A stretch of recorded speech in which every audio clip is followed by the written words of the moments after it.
Hey, what's going on, guys? Currently reporting from an old stomping ground. This is Mariano Casino. I mentioned a few videos ago that I'd be coming here for a 1025 game, and that's what's going on today. Now, I'm not sure how many of you guys know this, but this is where I built my bankroll, so to speak. I used to live like 10 minutes away. I'd come here during the week, on the weekends, and play either 2-5, 5-10, whatever, and try to save up enough money to play on the LA streams. Now that's what ended up happening. I migrated to Hustler Casino Live. Now I live over there, and yeah, that's what I'm up to these days, as you guys probably know. But this is the reason that was all possible. So it's always a nice feeling to come back here, see some of my old friends. Management here is great, a lot of familiar faces. So yeah, that's what's going on today. Stakes are a little bit bigger than they used to be though. Back in the day, I used to, like I said, play 5-10. Today is 10-25. The 50 will likely be on, bomb pots, all that. So expect plenty of action. And without any further ado, let's jump into the game. I'll check in with you guys right after.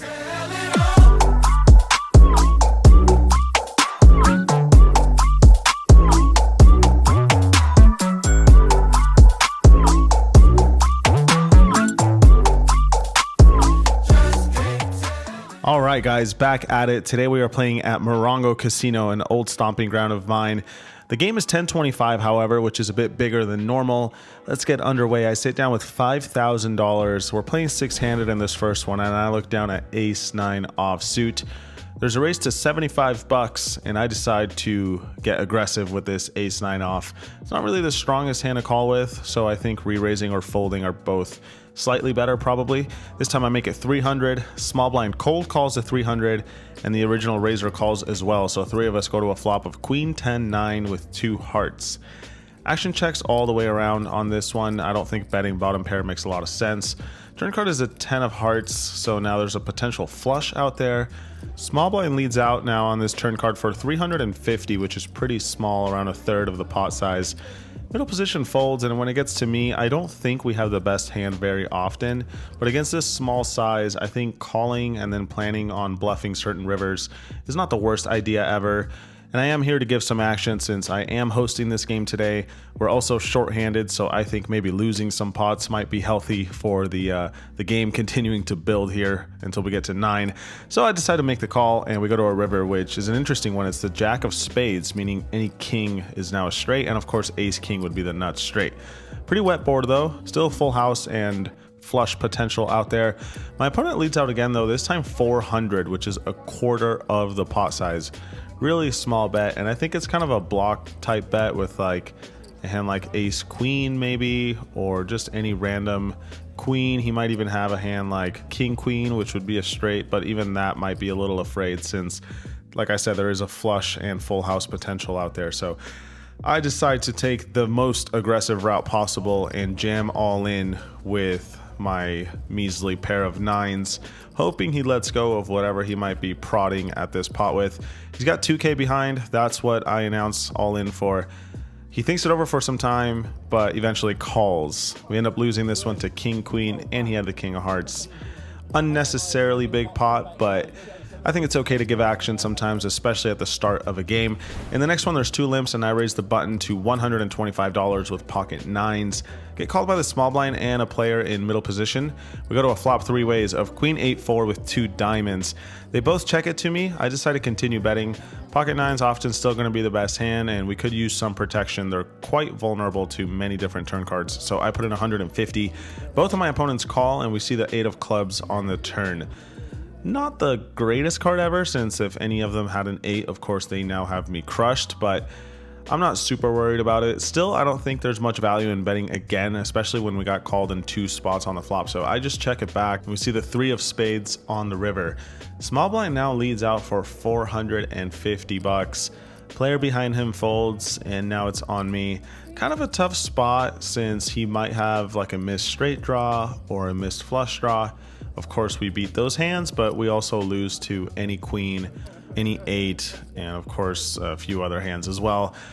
So yeah, I think it's kind of close, but considering that he bet into 2 opponents on the river instead of 1, I think it's more likely he's not bluffing, so I just let it go, and he's nice enough to show me the 8 of hearts. So we got a little unlucky on the turn, but at least we don't lose too much. In the next one, I open up the action to 100 with King Jack offsuit. There are 3 callers before we see a flop of Jack 10-4 all diamonds. Pretty sweet board. We've got top pair and the second nut flush draw to go along with it. Checks to me, I bet $200 and only the middle position player calls. So heads up to a turn, which is a 3 of diamonds. He checks it to me, and almost always I advocate for just betting strong hands. We now have the king high flush. That definitely qualifies as a strong hand, but I decide to get cute and check this one back, mainly thinking to myself that this is someone I've played with before, and I know he likes to bluff whenever he misses on the river. So we see the 10 of hearts on the river. He bets $350. Board is paired now, and we do lose to the ace of diamonds. So I don't really know if we're getting called by worse. Could go for a raise and then fold if he jams, but I decided to just call, at which point my opponent says, "F you," which I think is a pretty funny reaction to getting called. Again, this is a bunch of guys that I play with on a regular basis, so this is completely friendly, but it was pretty funny. That probably means we're going to win this one, and sure enough, king of diamonds is good. In the next one, the straddle is on, and I raise queen 10 offsuit to $200. Gets to the small blind, who makes it $600, back around to me, and you probably shouldn't call re-raises with queen 10 offsuit, but it's a small size and we have position, so I get in there. And we get instantly rewarded for the poor pre-flop play. It's queen 10-9 with 2 hearts, so we've got top 2 on a super wet board. He bets 400, and he's only got like 2,400 behind. Normally, just calling with strong hands in position is fine. You know, you give him some rope, set the trap and all that. But this board is super dynamic, and there are many different bluffs that I might jam all in with. So I decided to do the same with top 2. Try to get the maximum versus a flush draw or an overpair. My opponent wastes no time before calling and flipping over pocket jacks. So we're in pretty good shape. He's essentially just got an open ender. I guess he could hit a set. But anyway, we run it twice, and we hold on both boards. So a pretty good result, all things considered. Queen 10 offsuit versus pocket jacks. This one goes our way. Next, I've got 8-7 offsuit. I raise it up to $75 for no reason. Only the big blind calls, and we go to a flop of ace 6-5. Flush draw out there. He checks. I bet 100 since we're open-ended. Now he check raises to 200. That's right, the old min check raise on the flop. Well, I'm not going anywhere just yet. We have backdoor diamonds and of course the straight draw, so I come along and we see the ace of clubs on the turn. Probably one of the worst cards in the deck. He now bets $150, and already I think folding is probably fine, but it's such a small size. It's like a quarter pot, so I decided to make the call again, and we get there on the river. It's the 9 of hearts. I'm not gonna lie, I was not expecting to make my hand, but it's more than welcome. He now leads out for $350, which I find a little interesting since the straight draw that's most obvious on the flop now gets there. My plan now is to raise for value, but fold if he jams over my raise. So I want to pick a size that allows me to do that comfortably. He's got like $3,000 behind. I decide to make it $750, and my opponent folds right away. So he was most likely bluffing, I think, but it would have been interesting to see if he jammed all in. I guess, I mean, my plan was to fold, but you guys know how that goes. Anyway, we don't have to cross that bridge just yet. In the next one, I re-raise king 5 of diamonds pre-flop. My opponent makes the call, and we go to a board of ace king 5 rainbow, running pretty hot here to start the session. He checks, I jam all in for his remaining $700 or something, and he makes the call. I flip it over, and he's got ace 7 of spades. We run it twice and hold once again on both boards. $2,300 pot headed our way. We're up quite a bit of money now. Let's see if we can keep that going in this one. There's an early position limp to 25. I make it $100 with king 10 of spades. Then the player in late position makes it 300. The limper calls the 300 back to me, and I think putting in another raise would be an interesting idea, but considering that I've been showing down all sorts of junk already in like the first hour and a half we've been playing, I don't know how much credit I'm gonna get, so I decided to just call. Hand is pretty playable as well, even multi-way. Off to a board of 8-6-3 with 1 spade. Limper checks, I check, and then the player in late position, who was a pre-flop re-raiser, he checks it back. So the 3 of us still going to a turn, which is the 7 of hearts. We've got a gut shot now, if a 9 were to come. Not much else aside from that. However, the limper now leads for 375. And I think this is a cool spot to pounce on this with a raise. We have removal to 10-9, which is, of course, the nuts. And we could have all sorts of strong hands since I called a re-raise pre-flop and then just checked to the raiser on the flop, right? So I think if he's got like an 8 or a hand like pocket 5s, maybe like ace 7 suited, whatever the case may be, some sort of weak holding, even pocket 9s, for example, they are not going to love facing aggression here. So I make it $1,150, trying to leave a pot-sized shove on the river, whether we get there or not. Player behind me folds. I wasn't too worried about him, but now the guy who bet 375 also folds. So not a ton of action in this one, but we steal it with king high. Never going to complain about that.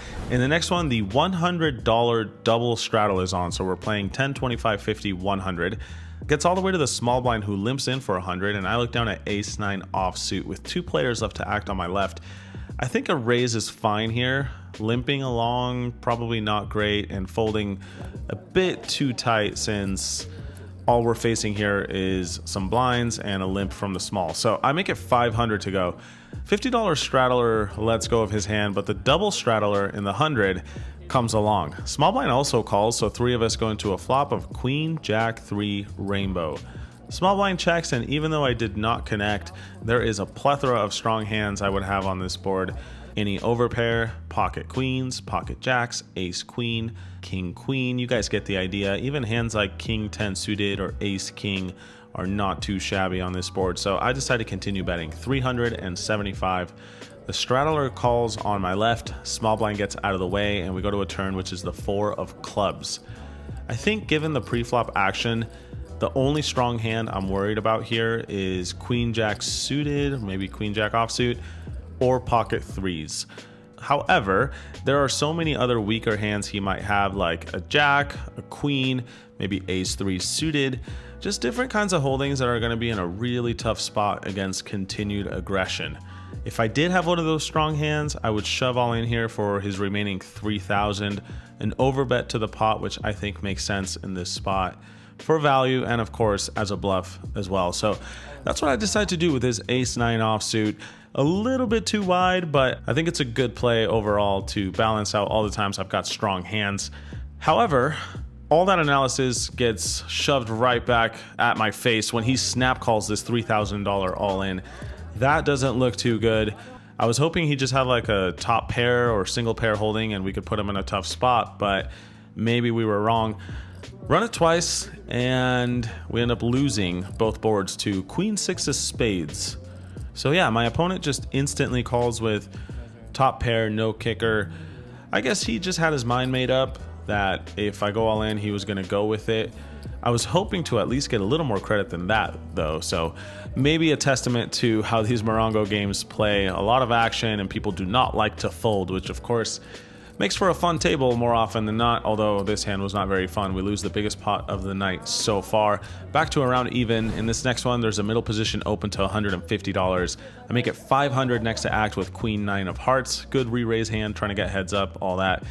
Straddler cold calls the 500 and the middle position raiser folds. So we're gonna go heads up to a flop of 6-4 deuce with 2 spades. Now it's worth mentioning we are playing stand up, meaning everyone is incentivized to win a pot a little more than they otherwise might be. He leads out for 400 on this board, which I think is pretty odd since I was the pre-flop raiser.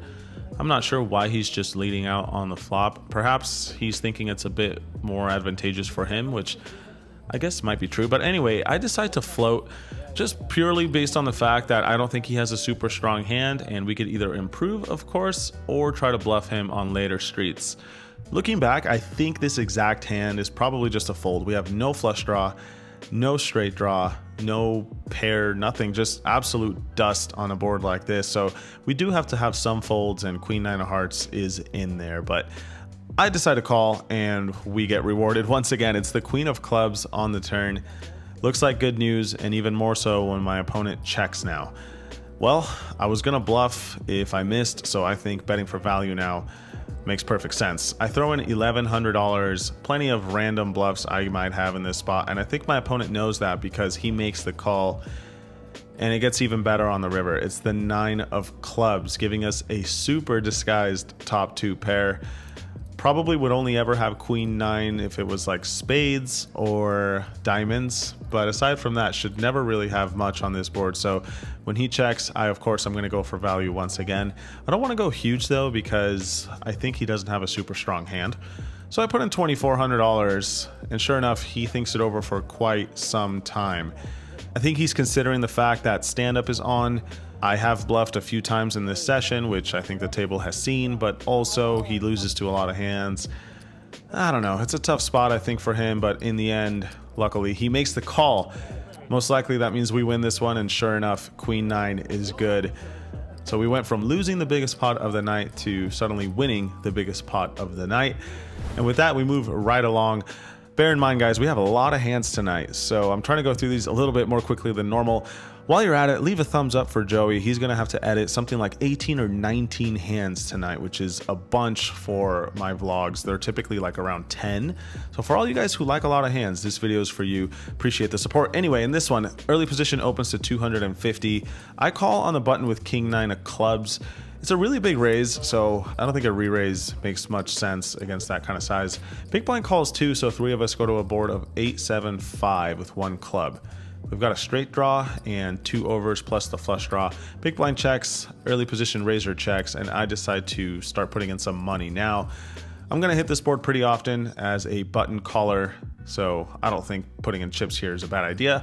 $300 into the pot. Big blind makes the call, early position raiser folds, so heads up to a turn, which brings some help. It's the 9 of diamonds, but of course any 6 now makes a straight. However, I think the big blind would often check raise if he had a 6 in his hand, unless of course it was a pair plus a 6, which is possible.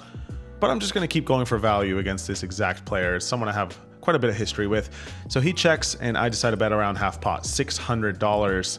It's getting a little weird now, perhaps too thin for value, but he makes the call, and we see the 3 of clubs on the river. He checks, and I decide to just check it back. Not sure if we're getting called by worse again on this kind of board. Luckily, checking back was the right play in this instance, because we end up losing to 8-3 of spades for a flopped pair and flush draw, which ends up rivering 2 pair. I guess it's kind of fair. He was in way better shape than me on the flop, so yeah. Next, there's an early position open to 75. I re-raise in middle position with 5-4 of diamonds. Could just call, could raise once in a while. I think a re-raise is more fun in this game, so I make it 250. 2 players cold call this raise, and the early position player calls as well. One thing to note is re-raising hands like these pre-flop doesn't serve much purpose in games where you're getting called all over the place, which is the case here. So yeah, just a note for you guys out there. If you're in games like these, just keep it more normal with the pre-flop re-raising. Do as I say, not as I do, I guess. But anyway, 4 ways to a flop of queen 5 deuce with 1 diamond. We've got middle pair, backdoor flush, backdoor straight, and of course the pre-flop advantage since I was the guy who, put in the last raise. Checks to me, I put in $500. I think starting to bluff now is a good idea. Even if someone has a queen, it's going to be really tough to hang on across 3 streets. And that's assuming we don't improve to a better hand. So I throw in a bet of half pot. Player on my left now raises, which is kind of weird. He makes it $12.50. The other guys fold, and like I said earlier, we have a straight draw and a flush draw. Of course, can improve to 2 pair and trips. So I make the call. If he's got a queen, there are many ways to win this one later on. Turn does not bring any help though. It's the jack of spades. I check it over to him, and now he checks it back, which I found a little bit interesting. And we see the ace of spades on the river. So we end up with like 16th pair on this board. Most likely not gonna be good. And I think given how he played the hand, he's probably just got a queen, something like queen 9 or queen 10 or whatever. Maybe even king queen. And against those hands, we're gonna have to bluff. So I throw in a bet of $1,800, targeting around half pot. I don't think a massive bet makes sense here with value or with bluffs. So half pot is the size I decide on. And my opponent does not snap call, which looks like a good sign. In fact, he thinks about it for quite some time. 2 minutes, 3 minutes, can't seem to make up his mind. It really feels like he's just gonna end up calling. And then he folds. So that was a rather pleasant surprise. We get this one through. A successful bluff at Morongo is always something to be proud of. In the next hand, I straddle to $50. Under the gun limps in for 50 before early position makes it 200. Big blind calls it 200, and I look down at a premium holding ace king of spades. Worth a raise, of course, so I make it 1400 to go. The limper folds, but the initial raiser makes the call. Big blind folds too, so heads up out of position to a board of 964 all diamonds. Terrible flop for me. I think just checking and giving up is already okay. But betting small with a lot of my hands also seems fair. We could get folds against some weaker pairs or maybe even the same hand once in a while. I put in $800. My opponent makes the call and we see the 8 of hearts on the turn. Now, unimproved on a card that's much better for him than me, I decided to just check and give up. He checks it back and we go to the jack of clubs on the river. Not really sure if a bluff makes much sense on this run out, so I just check again. He checks it back, and we end up losing to pocket tens. Not a ton of action in this one, but it is a pretty big pot considering the pre-flop re-raising shenanigans that went down. So yeah, this one doesn't go our way. Next, there's a middle position raise to 75. One caller, I make it 300 on the button with 10-9 offsuit for absolutely no reason. Small blind cold calls, middle position calls, the other guy calls too. So 4 ways to a flop. Just more evidence to my point earlier about re-raising bad hands pre-flop. It just makes no sense. I had a few drinks tonight though, and like I said, I'm playing with a bunch of friends, so just trying to gamble a little bit. Off to a board of queen 9-3 rainbow, small blind checks, early position checks, and now the late position guy decides to lead out into me. $275. I'm not really having any of this. I could have over pairs, I could have 2 pair, I could have pocket nines. I'm going to put in the raise right now and see if he can hang on for max pressure. If anyone has a queen, it's just going to be really hard, I think, to hang on across multiple streets of pressure. Same story as last hand. It's just, having top pair when you're deep stacked is not always fun when you're facing a lot of action. So I make it $800. Other 2 players fold, but the late position player calls the raise. So looking for some help on the turn, or of course, a card that might help us bluff, and the ace of diamonds fits the bill. Well, it doesn't help my hand directly, but it fits the second category. He's not going to love this card, I think, unless he has exactly ace-queen. So when he checks, I decide to continue applying pressure. He's got like $10,000 behind, maybe a little more. So I want to set up a proportionate size bet on the turn and river. So I put in 2,400 here, which should set up a all-in bluff on the river quite nicely. But it looks like it won't come to that because after some thought, he lets it go. Pretty sure he had a queen, so we get this one through as well. Next, the straddle is on, and I raise it up with ace-10 offsuit to $175. Late position calls, both of the blinds call. 4 ways to a flop of king 9-4 with 2 clubs. Not much going on for me, so I decide to check this one, as does everyone else. So still 4 of us go into a turn, which is the 10 of spades, giving me second pair, top kicker. I think more often than not, this will be the best hand, especially when both of the blinds check to me again. I doubt anyone has a king, 2 pair, or really anything too strong, so I decide to bet $375 for protection/value. The button makes the call. Other players fold, so heads up to a river, which is not great. It's the jack of clubs. Of course, the flush gets there, and any queen makes a straight. For that reason, I decide to check it, and now my opponent bets $900. My initial reaction is to just fold right away, but then I start to think a little more deeply about this, and I think the flush coming in doesn't really matter, because on the flop, he checked it back after I checked, which I think he might not always do with a flush draw. Most likely he would probably bet a flush draw, I think. So I'm kind of dismissing potential flushes. Now, of course, the other obvious problem is a queen, right? A queen makes a straight, but if he had a hand that had a queen, that would probably be like ace queen. That might re-raise pre-flop. King queen, but that probably would have bet on the flop since it's top pair. Queen 10, certainly possible, but 2 of the 10s are accounted for, so there's that. And of course, queen jack, but that would have been the nuts on the turn, and given how many flush draws are out there, he probably would have just raised the nuts on the turn.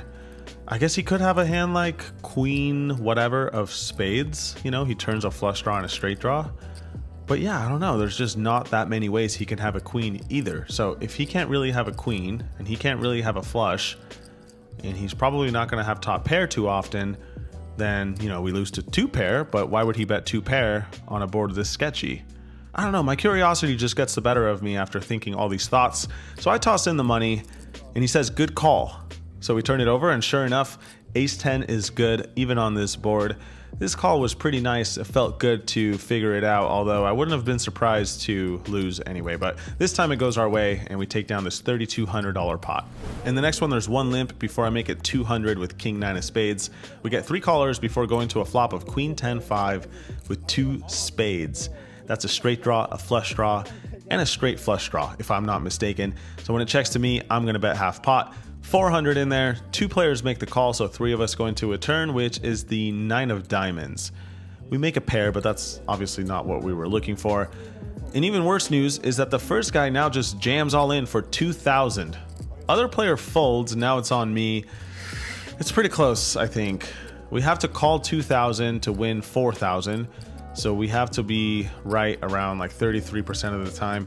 In this case though, since we're not really bluff catching, we kind of just have to have a 33% equity, if you will. Now, do we have 33%? Do we have that many outs? I think it's pretty close. It would suck if he has the nut flush draw. That would be pretty bad news, but I don't know. When it's close and I'm in a game like this, I usually lean towards giving action. So that's what I do here. I toss in the money. It looks like we're up against King Jack offsuit. According to him, he says he has the nuts.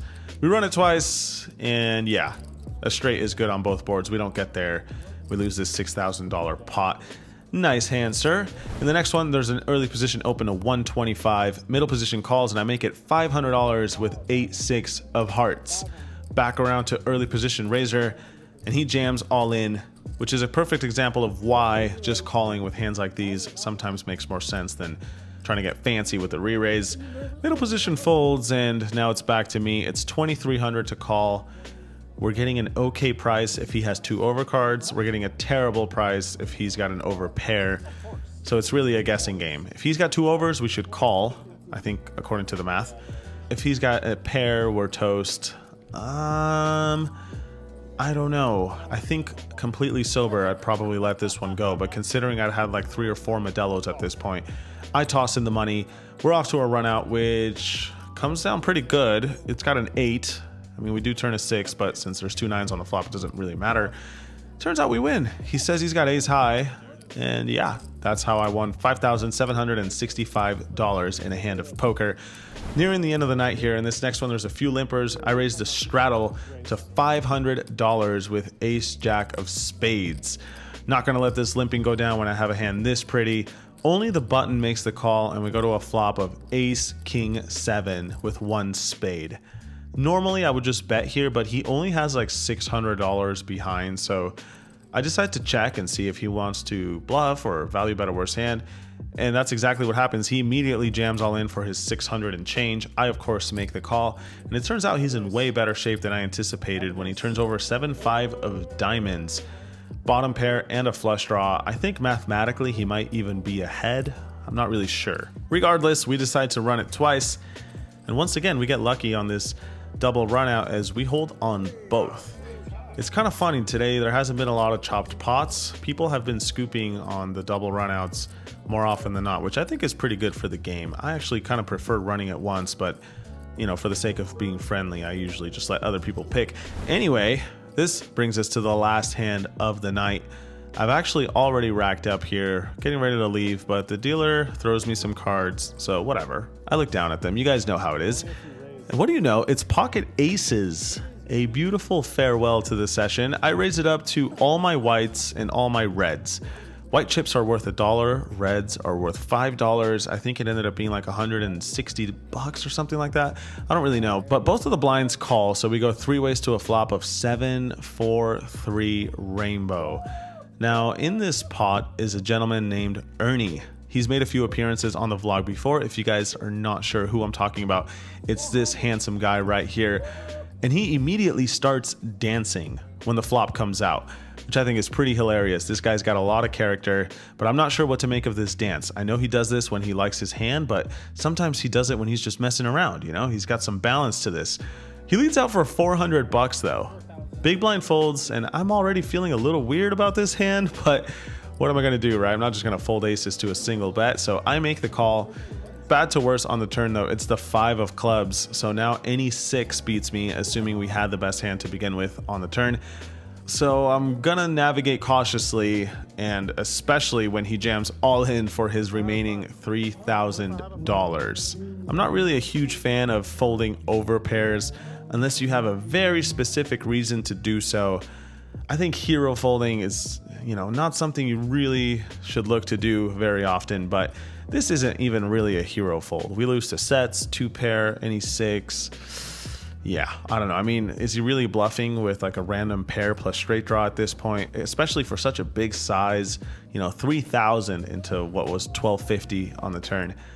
I don't know. I don't think so. I mean, Ernie is kind of crazy, but even crazy people get there, and I also don't know if he's this crazy. So I reluctantly let these pocket aces go, and he is nice enough to show me 6-5 offsuit. He flopped the nuts, and it turns out what looked like a bad turn card for me was actually kind of a bailout, since it allowed me to get off the hook a bit more easily. But anyway, that was the last hand of the session. As always, I hope you guys enjoyed. And like I said, these were a lot of hands, which I'm sure you guys noticed by the duration of this video. So go ahead and leave it a thumbs up if you appreciated the hands, and stay tuned for some final thoughts.